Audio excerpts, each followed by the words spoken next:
Assalamualaikum warahmatullahi wabarakatuh. Perkenalkan, nama saya Septi Dwi Agesti dengan NIM 191030109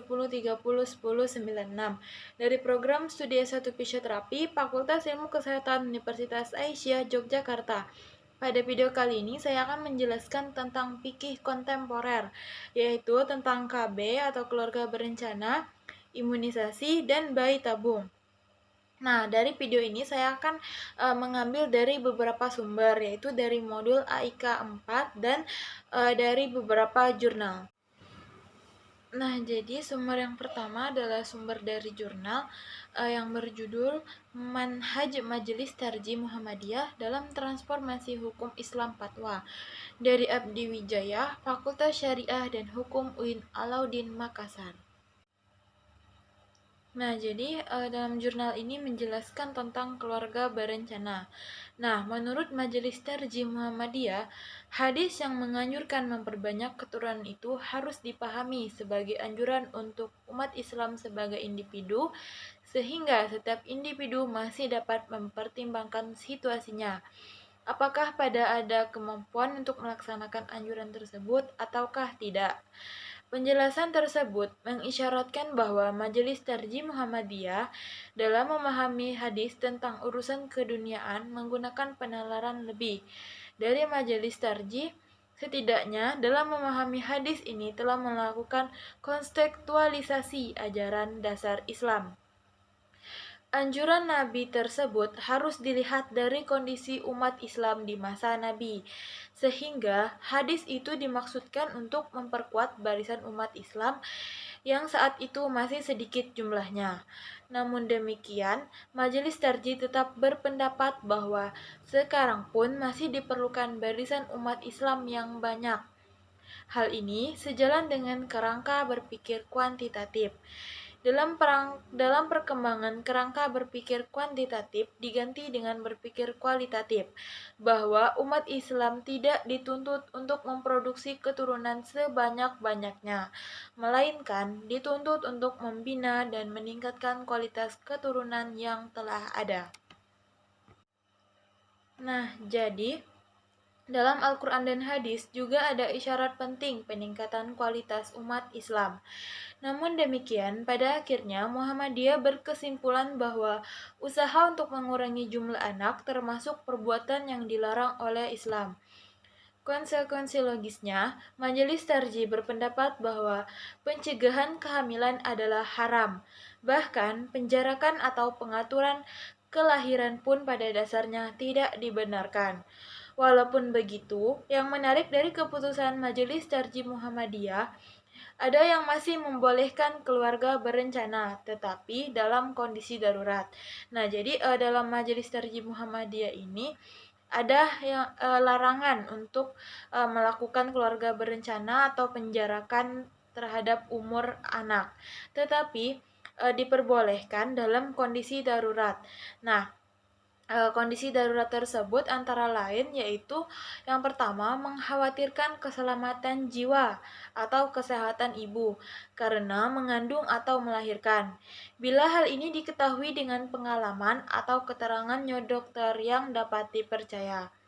Kemudian, mengkhawatirkan keselamatan agama akibat faktor-faktor kesempitan kehidupan, seperti kekhawatiran akan terseret menerima hal-hal yang haram atau menjalankan atau melanggar larangan agama karena didorong oleh kepentingan anak-anak.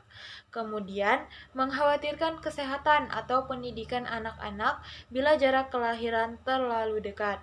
Nah, tampaknya Muhammadiyah hanya membolehkan suami istri untuk mengatur jarak kelahiran dengan alasan adanya kekhawatiran terhadap keselamatan ibu dan anak jika jarak kelahiran terlalu dekat. Sedangkan usaha untuk memperkecil keturunan tanpa adanya kekhawatiran tidak dibenarkan. Karena itulah Muhammadiyah cenderung menggunakan istilah keluarga sejahtera daripada keluarga berencana.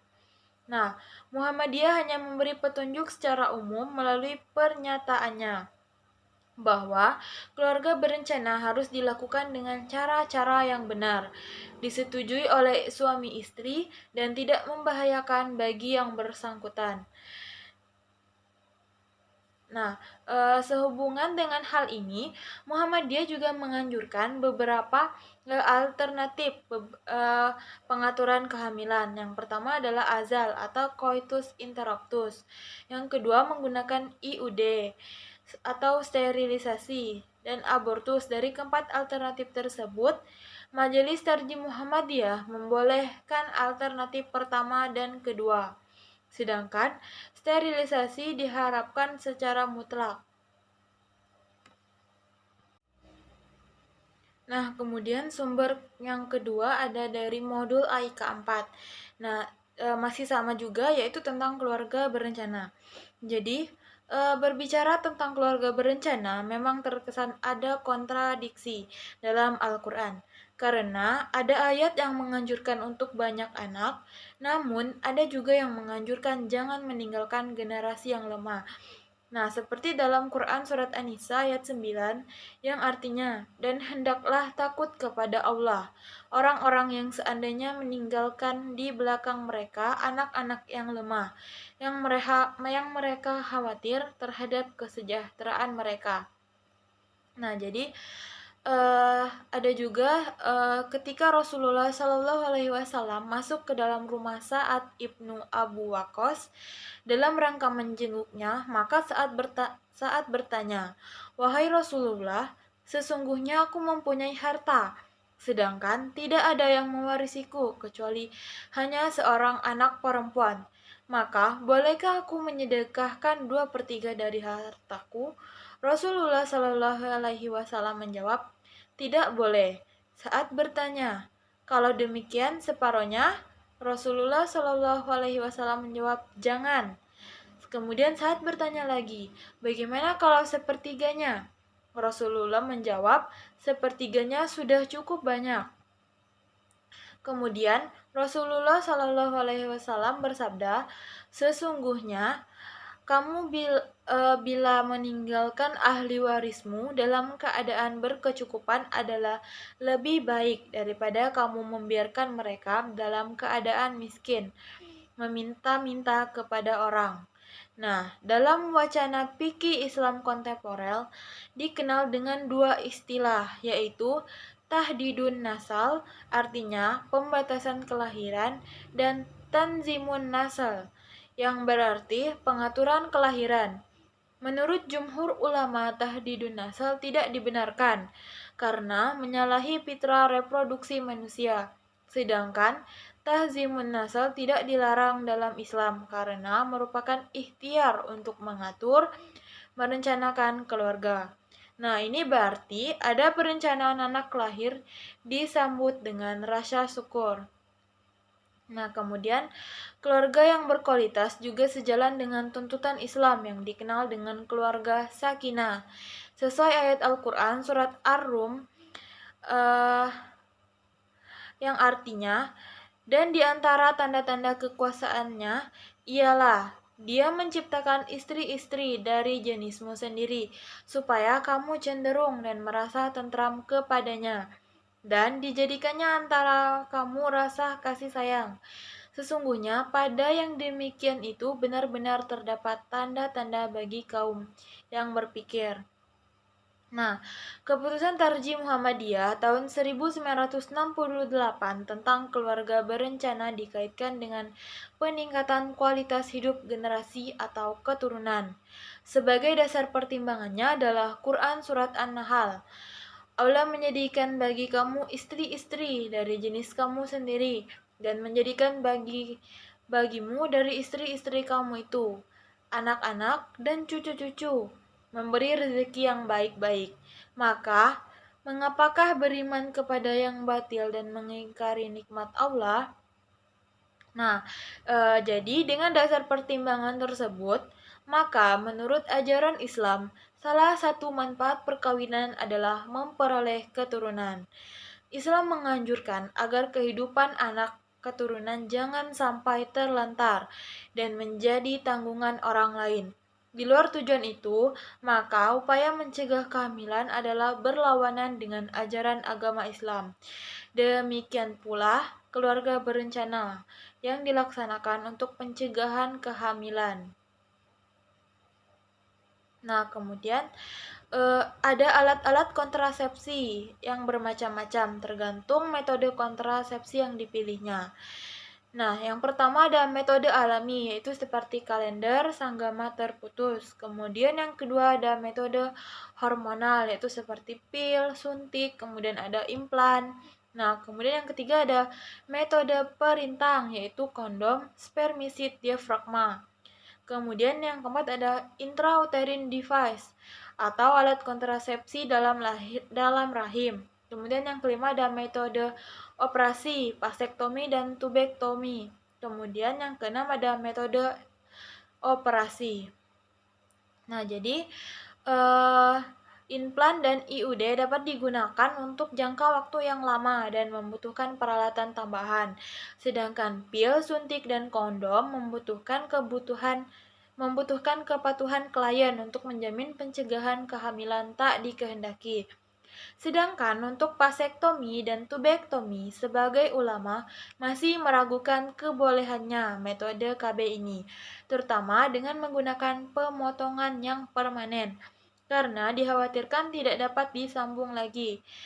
Seperti pandangan Majelis Tarjih Muhammadiyah dan MUI masih belum memberikan ketegasan akan kebolehan metode KB, vasektomi, dan tubektomi. Nah, kemudian yang kedua ada imunisasi.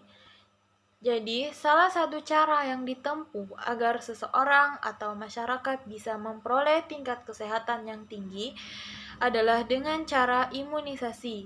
Nah, jadi masalah imunisasi dan vaksinasi merupakan masalah hukum di dalam Islam yang menyangkut masalah ijtihadiyah. Yang dimaksud dengan ijtihadiyah adalah konsep menentukan hukum dengan bersungguh-sungguh, berpikir untuk mencari sandaran Al-Quran dan hadis, karena peristiwa itu belum terjadi di zaman Rasulullah SAW.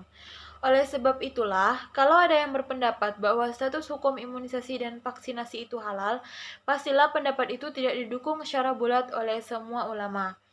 Oleh karena itu, masalah halal dan haramnya imunisasi dan vaksinasi masih menjadi perdebatan yang sengit.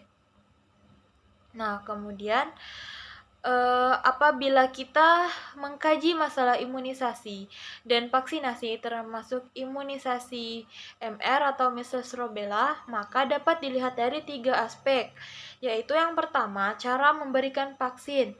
Yang kedua, bahan yang digunakan untuk membuat vaksin atau imunisasi. Kemudian yang ketiga, ada efek sesudah dilakukan vaksin dan imunisasi. Nah, terkait dengan cara memberikan vaksin dan imunisasi, para ulama sepakat bahwa pemberian imunisasi baik diberikan dengan cara disuntik atau dengan melalui pil atau tablet dengan ditelan. Maka, cara yang semacam ini hukumnya adalah boleh atau halal, selama itu dilakukan oleh orang yang mempunyai keahlian atau pengetahuan di bidang itu. Nah, jadi tidak sembarang orang yang bisa melakukan imunisasi atau vaksinasi dan harus dilakukan oleh orang yang benar-benar ahli atau mempunyai pengetahuan. Nah, tanpa melihat agama atau sukunya. Adapun efek di tubuh sesudah divaksin atau diimunisasi, jika tidak ada efek yang berlebihan seperti cemas ataupun senang secara berlebihan, maka hal ini pun dihalalkan atau diperbolehkan berdasarkan Fatwa MUI nomor 4 tahun 2016 tentang imunisasi, vaksinasi secara maka hal ini pun dihalalkan atau diperbolehkan berdasarkan Fatwa MUI nomor 4 tahun 2016 tentang imunisasi dan vaksinasi secara umum, baik itu imunisasi bayi, imunisasi tetanus, dan imunisasi lainnya. Maka, secara umum, Fatwa MUI memutuskan antara lain, yang pertama, imunisasi pada dasarnya ada diperbolehkan atau mubah sebagai bentuk ikhtiar untuk mewujudkan kekebalan tubuh dan mencegah terjadinya suatu penyakit tertentu. Nah, kemudian yang kedua, vaksin untuk imunisasi wajib menggunakan vaksin yang halal dan suci. Kemudian, yang ketiga, penggunaan vaksin imunisasi yang berbahan haram dan atau najis, maka hukumnya adalah haram. Jadi harus menggunakan bahan-bahan yang halal. Kemudian yang keempat, imunisasi dengan vaksin yang haram dan atau najis tidak diperbolehkan kecuali digunakan pada kondisi darurat, belum ditentukan bahan vaksin yang halal dan suci, adanya keterangan tenaga medis yang berkompeten dan dipercaya bahwa tidak ada vaksin yang halal.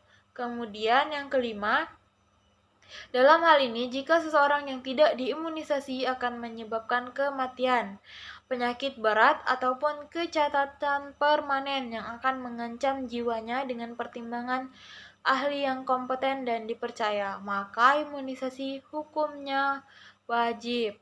Kemudian yang keenam, imunisasi tidak diperbolehkan dilakukan jika berdasarkan pertimbangan ahli yang kompeten dan dipercaya menimbulkan dampak yang membahayakan. Nah, kemudian setelah tadi kita membahas yaitu tentang keluarga berencana, imunisasi dan vaksinasi, kemudian yang terakhir ada tentang bayi tabung. Jadi, sistem bayi tabung adalah salah satu cara yang dilakukan oleh dokter ahli kandungan untuk memenuhi keinginan suami istri untuk memperoleh anak. Karena dalam persetubuhan mereka tidak dapat mencampurkan sperma suami dengan ovum istri dalam rahim istri, padahal sperma suami dan ovum istri dalam keadaan sehat, dengan artinya keduanya tidak dapat menghasilkan buah jika dapat bertemu. Oleh karena itu, dokter ahli kandungan melakukan sistem bayi tabung. Bayi tabung atau pembuahan in vitro atau fertilisasi adalah sebuah teknik pembuahan di mana sel telur atau ovum dibuahi di luar tubuh wanita. Bayi tabung adalah salah satu metode untuk mengatasi masalah kesuburan ketika metode lainnya tidak berhasil. Prosesnya terdiri dari pengendalian sperma ovulasi secara hormonal, pemindahan sel telur dari ovarium, dan pembuahan oleh sel sperma dalam sebuah medium cair. Nah, dalam bahasa Arab, bayi tabung dikenal dengan istilah at-tankih as-sina atau tiflu al-unbub.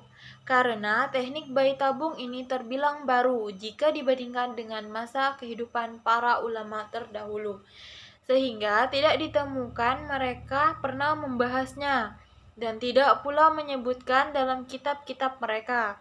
Kecuali dalam kitab-kitab Safi'iyah dikenal sebuah istilah yaitu istiqdal atau pemasukan. Maksudnya ialah proses pemasukan sperma suami ke dalam rahim istri tanpa melakukan hubungan suami istri. Proses dokter mengambil sperma suami dan ovum istri, kemudian dipertemukan dalam sebuah kapsul atau tabung, lalu dimasukkan ke dalam rahim istri. Kemudian terjadilah proses pembuahan. Lalu istri hamil dan kemudian melahirkan. Menurut Majelis Tarjih, proses yang demikian dapat dibenarkan oleh agama Islam karena sperma suami diletakkan dalam rahim istri yang dikawini dengan akad yang sah berdasarkan hadis diriwayatkan dari Riwayfi bin Tasib Al-Ansari. Ia berkata, "Aku pernah beserta Nabi Shallallahu Alaihi Wasallam waktu perang Hunain. Beliau berdiri di khutbah di antara kami. Antara lain beliau berkata, tidak boleh bagi seorang yang beriman kepada Allah dan hari akhir menyiramkan air maninya ke ladang orang lain." Hadis riwayat Ahmad. Nah, dari hadis tersebut dapat dipahami bahwa air mani seorang laki-laki hanyalah boleh diletakkan atau ditumpahkan ke faraj istrinya. Dilarang diletakkan atau ditumpahkan ke faraj yang bukan istrinya, yang melakukan akad nikah yang sah dengannya. Allah berfirman, artinya, bagaimana kamu akan mengambil kembali, padahal sebagian kamu telah bergaul atau bercampur dengan yang lain sebagai suami istri, dan mereka dan mereka, istri-istrimu, telah mengambil dari kamu perjanjian yang kuat. Quran Surat An-Nisa. Diriwayatkan dari Abu Hurairah, ia berkata, Rasulullah Shallallahu Alaihi Wasallam bersabda, apabila seorang manusia telah meninggal dunia, putuslah semua amalnya, kecuali 3 hal. Dari anak yang soleh yang mendoakannya, dari sedekah jariah yang diberikan sebelum ia meninggal, dan dari ilmunya yang bermanfaat. Hadis riwayat Muslim. Nah, kemudian timbul persoalan, bagaimana jika kapsul itu diletakkan dalam rahim istri kedua atau istri yang lain? Berdasarkan ayat dan hadis di atas, perbuatan yang demikian dilarang, karena opum itu bukan milik istri kedua atau istri yang lain. Sperma dan opum yang ada dalam tabung itu hanya boleh diletakkan dalam rahim istri yang memiliki opum. Jika kapsul itu diletakkan pada wanita yang lain atau istri yang tidak memiliki opum, maka berdasarkan hadis di atas perbuatan itu tidak dibenarkan.